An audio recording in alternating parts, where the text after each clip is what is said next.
Hi, my name is James Shepard, and today I would like to discuss how to sell credit card processing over the phone. Many times I find myself selling over the phone, selling businesses that might be in other states, and it's a little bit of a tricky business, and I would just like to talk to you a little bit about how to sell credit card processing over the phone. The most important thing you have to understand about credit card processing sales is that there are 4 steps to the sales process. Now, when you're out selling face-to-face, a lot of times these steps can get a little bit mixed up and they will merge into one. You might have one visit where you walk in and you build a rapport, you get the information you need, you do a comparison or presentation right there on the spot, and you close a sale. And so it would seem like there's only one step to the sales process. You walk in and you make a sale. However, there are 4 steps to the sales process in credit card processing, and especially over the phone, you're going to find out it's very difficult to try to mix those steps. You're going to have to do each step individually. Now, step number 1 is telemarketing. Again, we're talking about selling credit card processing over the phone. The first step is telemarketing.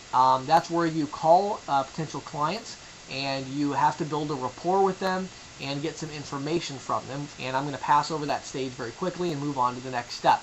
So you get a lead and you have an email address, you have a phone number, you have a contact name of someone that's at least interested in it, enough in it to request more information. Now the next step in the process is getting the statement and getting the equipment information. So this is called the information stage. In the information stage, your goal, your only goal, is to get 2 things. You need to get the previous processing statement from the last month or so, and you need to get detailed information about the type of equipment that they have. So when you make your first call to a new lead, don't try to make a sale. You're not trying to make a sale. All of your lines, all of your pitch, everything has to be aimed at getting a statement and finding out what type of equipment that they have. It's information. You're just trying to gain information from them. So when you call them back, you might say something like this. Hi, Mr. Jones. My name is James Shepard. I understand you spoke with our telemarketer, Faith, a couple days ago, and she got your email address and some information. We did send you that email. Were you able to receive that yet? And they say, yeah, I got the email. I didn't have a chance to look at it yet, or anything like that. And you say, okay, great. Well, I just want to make sure you did receive the email. The next step in the process, Mr. Jones, is that we would like to give you a free price comparison, because obviously it's going to be difficult over the phone for me to explain the details of our offering unless we see what you're currently paying. What I'd like to have you do, if you get a chance, would you have time today or tomorrow to fax me a copy of your most recent processing statement? And then what I could do is I can send you back a price comparison on the spreadsheet. It's very easy to follow, and then we can schedule a follow-up time to go through that spreadsheet together. What do you think, Mr. Jones? Would you have time to do that today or tomorrow? That's your close. You're not trying to close the sale. You're trying to close him on sending you a statement, okay? If he doesn't send you one that day, then you call back the next day and say, hey, Mr. Jones, you know what? I'm not sure. I think my fax line might have been down a little bit yesterday. I was just following up with some people to make sure I didn't miss anything. Did you get a chance to fax over that statement yet? Okay, you do that and you follow up, because your goal, just as badly as you want a sale, you want that statement. That's what you want. You don't care about the sale. You want the statement. Until you get that, you can't move on to the next step.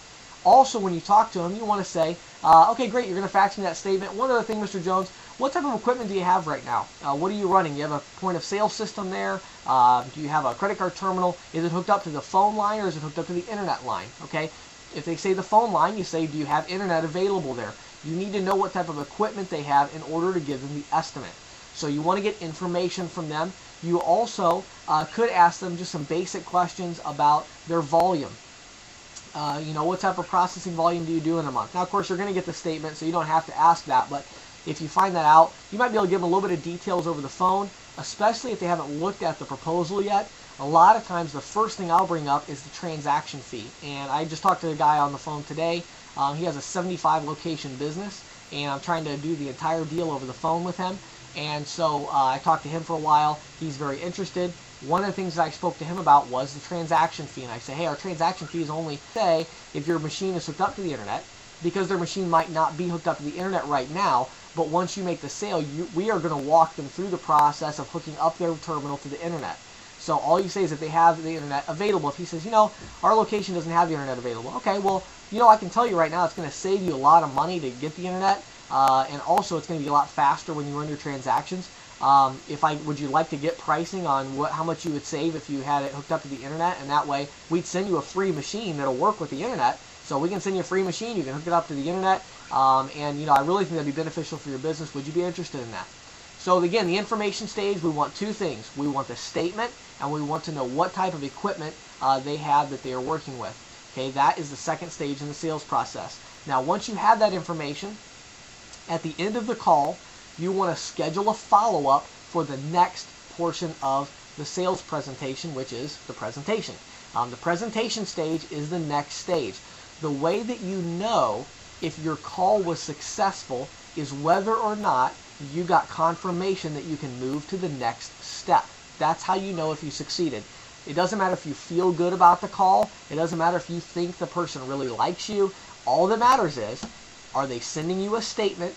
Do you know what type of equipment they have? And did they agree to a follow-up appointment? If they did, you did a good job. If they didn't, you failed on that call, okay? It doesn't matter. You said, well, they said they didn't want to send me an estimate, but they're going to look over the information and give me a call back, and I think they really like me. You failed. That's not what you're trying to do. You want to get the statement, you want to get the equipment type, and you want to get a follow-up appointment so you can go through the presentation. Now, you're going to want to set that follow-up appointment for 2 days. What you're going to find out is, especially if you're getting leads from us, you are going to get overwhelmed with leads. You do not want to do those yourself. You don't want to do those price comparisons yourself. Yes, this is what I say. I say, okay, well, I really appreciate that. If you get that statement over to me today, let's say well, today's Monday, so let's just say it's Monday. I would say, you know what, if you get that over to me today, I can probably get back to you sometime on Wednesday to do a statement analysis. What's the best time to usually reach you on Wednesday, Bob? And he says, well, I'm usually there in the afternoons on Wednesday. Okay, I'll give you a call sometime in the afternoon on Wednesday then, okay? I don't lock myself into a specific time, but I say I'll give you a call in the afternoon. He hangs up the phone. I make a note of that. As soon as I get the statement, I'm going to email it. When I get that statement analysis back, I'm going to call him Wednesday afternoon and simply say, hey, is this a good time for you, Bob? I'd like to go over that statement analysis with you. And also, you want to make sure that you email that statement analysis to him that day. I don't email it to him 2 days early. I email it to him the morning I'm going to speak with him.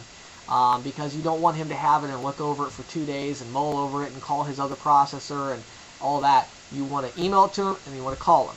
And you say, hey, do you have access to your email? I just sent you over that form. And he might say, no, I don't.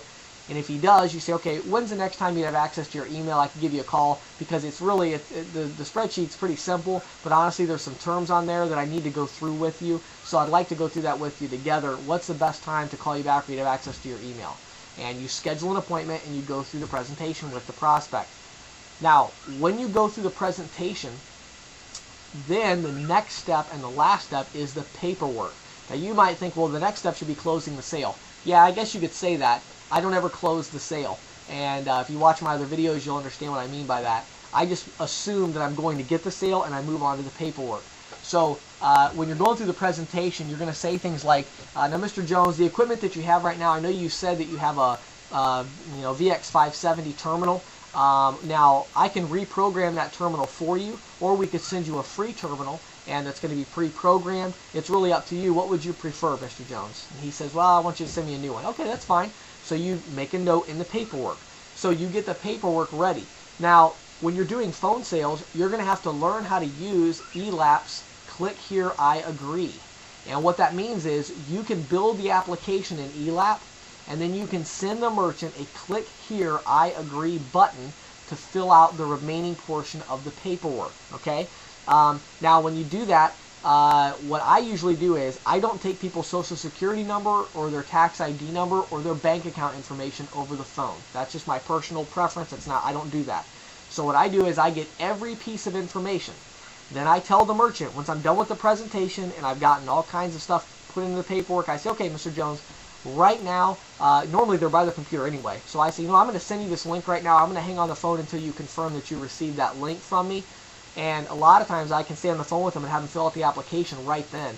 But I say, the only thing you have to fill out in there, I've got everything done for you according to our conversation. The only other thing you're going to have to fill out is going to put your personal information. I don't say your social. I say you're going to put your personal information there, put your tax ID number, and your bank account information where you want us to send the money, because obviously I don't get that information from you over the phone. I'd rather you put that in online with our secure server. use the word secure server. People like that, makes them feel warm and fuzzy. And so you want to say, we'll put this into the secure server for you. And people will like that. So that is the last step. So the most important thing I want you to get out of this is, and this is so important, when you're calling people, the biggest mistake salespeople make in phone sales is they try to call and close a sale. That's not your goal. Your goal is to move through the 3 steps of the sales process. Now there's 4 steps. That was the first step. You got the lead. So you don't have to worry about the first step. But those next 3 steps, your only goal is to move to the next step. So your first goal is to get a statement and to get the equipment type, get information, gather information from them, and move forward and get a confirmation that you can move forward to the next step, which is presenting the price comparison to them. While you're presenting the price comparison to them, your only goal is to complete the paperwork. When you complete the paperwork, you're going to send them the link to click here, I agree, and they can go on there and click and fill out the rest of the application on their own. And then, of course, your goal is just to follow up and make sure they got the paperwork done. And it sometimes will take you 3 or 4 days to get that all done. But that's your goal. So your goal is to move to the next step. And you're going to want to set up some tracking for yourself. And you're going to want to look at how many leads did I get. If you get a real solid lead where somebody requested a callback, you should get 80% of those should close. Okay? In other words, 100% of them you should get the statement from. Maybe 99%. Okay, there's going to be a few that aren't. But if they request a call, you should get the statement from that merchant without any problem at all. Once you get the statement back from that merchant, then you should be able to move forward to the presentation stage. Of course, 100%, you're going to be able to call back and give them a presentation. And then 80% of those people, they are going to actually complete the paperwork and you're going to have a sale. If you get a lead where it's just somebody, you got their email address, they requested more information, but they didn't specifically request a call, you should get about 50% of those people to send you a statement, and you should get a total of 20% of all the leads you get that way. At least 20 to 30% should convert into sales. They should complete the paperwork, and you should have a new sale. So you're going to want to track it and see if you're losing people, where are you losing them? Which step in the process are you losing them?